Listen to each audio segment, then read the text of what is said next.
Good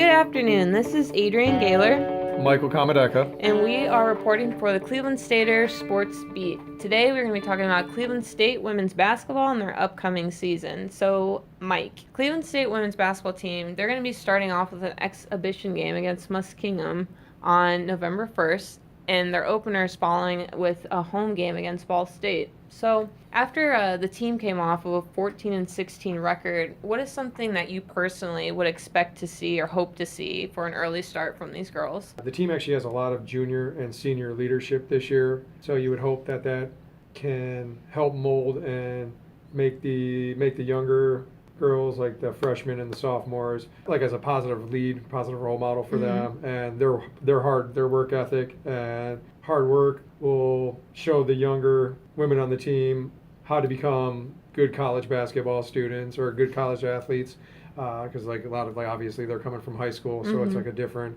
animal for them coming over as high school kids to college basketball. So the upperclassmen can show them the ropes, take them under their wings, and it's going to be a crazy experience for them playing their first game, even just that exhibition game against Muskingum. Just the atmosphere will be a lot different compared to most of their high school careers. So basically, I'm expecting the elder statesmen, we can say, to just take the lead and try to show the young women the ropes, and hopefully with that it will turn into some victories for CSU. All right, so for this season, Coach Kate was talking about basically how the team spent the entire preseason talking about how to develop a disciplined, experienced, and united team. They're not talking about championships, they're not talking about must-win games, they're just talking about all the little details and hopes to give them a chance to be good. Basically, what she was saying, their new mantra is, with one eye on the prize, you only have one eye for the journey. And she continued to say, and we want both eyes on the journey. For you, as somebody, as an outsider who's going to cover this team a little bit this year, what do you think when you hear about a coach saying they're not talking about championships? She said it herself, it's kind of an unpopular, uncommon philosophy. So what do you think after a team that came off about a 500 season, that they're kind of changing their mindset a little bit? First, I would like to say it's like innovative for her to think that way, just because most playing sports, you played sports, like even as a kid and in high school, that was what we got like taught every day. We're doing this to win the championship. That's what we're going to do. We're going to win the championship. And I like how she said, with one eye on the prize, you don't have one eye, you only have one eye on the journey. And I like that, because a team that was 14-16 last year, realistically, anything can happen in sports, but they're not going to be really probably playing for the NCAA championship this year. A realistic goal, I would say, is hopefully just trying to win our Horizon League, just the championship and the regular season. But I really appreciate her saying that, because it's teaching these young women, just the discipline and how the littlest detail, if you do something right, good things will come at the end, no matter what. So you don't really have to even make those goals. If you just continue to work that path and work what you're taught every day in practice, like, good things will come to you. So like I said, I think it's really innovative for her to think that way. And coming off her season last year, it really is, hopefully it's a sign of good things that come with a lot of the senior and junior leadership on this team this year, that this will actually help them get to the ultimate goal. And the ultimate goal realistically is winning the Horizon League championship and getting to the NCAA tournament. So you're looking at their history here. They haven't won the Horizon League tournament championship since 2010. And as far as NCAA tournament appearances go, their last postseason appearance was in 2015, and they were first round exit in the WNIT. So I think for this team this year, like you're saying, the goals are, while they're not being mentioned, they are going to be incremental. I think just getting as many wins as early on to get the confidence up for some of these girls will be great. Their first conference game isn't even until December 28th against Oakland. Last year they finished 6th in the Horizon Leagues, and they were 9-9 overall, so they were 500, which really reflected in their overall record for the year too. As everyone knows, if you are going to accumulate a lot of wins, you got to win in your own conference too, which unfortunately, depending on how that year's going, can be one of the easiest things or the toughest things. So one of the things that Coach K is really excited about is one of their new transfers, a junior, Jill Slaney, who came off from junior college in Wisconsin. And she's really excited they got her. Did a lot of recruiting for her. She's guard, 5'10", and she had great numbers in junior college. And basically, what Coach Kate was talking about was they don't need her to be this tremendous scorer, and they don't need her to come in and be the person. She's just a piece. So for you, what do you think it's like when a new player walks in? Like, how do you get that person to be ready to mold and gel quickly enough? Well, basically, they have to just fall into the system and not try to come in like how the coach was saying. They don't need her to be that 25 and 8 or whatever her statistics were in junior college. They just need her to come be a piece. And so, as soon as she can basically realize that and not be that dominant player she was while in JUCO, just coming in and falling into place, and just because that's what we need is we just need each individual woman to play their part and not try to go above and beyond. Obviously, like I know Coach would probably appreciate if she had nights where she put up 25 and 10. Sure, yeah. But I would think she probably would really just like obviously every coach would love that, but I would think that she really would just like her to fall in and just be a complimentary piece to each and every other lady on the team. Absolutely. And I think for any of these new transfers that they have another transfer as a senior, that's going to be important, is to just buy into the system immediately. And one of the key returners this year for Cleveland State is the redshirt junior Ashanti Abshaw, who last year was averaging 17.7 points per game, 7 rebounds per game. And they're looking for her to be one of these leaders. And I believe after we were talking to senior Sade Bosley, she mentioned that Ashanti's one of the more vocal leaders on the team. And for Sade, she was saying that she tries to lead more by example. So when she was saying how they're all kind of different in their own aspect, but they are all really buying into leadership, which I think can in turn give them some expectations as well. I know Sade was talking about her personal goals, basically saying that, she wants to try to win a Defensive Player of the Year this year. And Coach even mentioned how Sade's really transformed from more of just like a defensive player down low, that she's expanded her game out a little bit and added more of a shot to her game, a little more offense to her game, which Sade also mentioned she wanted to be more aggressive. So when you have a player of that stature and height who's talking about being aggressive and wants to play on both sides of the ball, I mean, that's to be really exciting for this program, wouldn't you think? Yeah, exactly. I remember Coach saying how when Sade takes somebody off the dribble when she wants to, it's just she's almost unstoppable because she has such a quick first step. Her bread and butter is her defense. Like, she finished last season with 87 career block shots, which is 6th in CSU history. And last season, in addition to that, she had a few games where she had 8 rebounds in a game, 3 blocks, and a couple assists. She had 7 boards and 6 points against Valparaiso. She had 4 rebounds, 3 blocks against Northern Kentucky. But if she just continues along those lines, I don't see why not. Why she wouldn't end up being Defensive Player of the Year.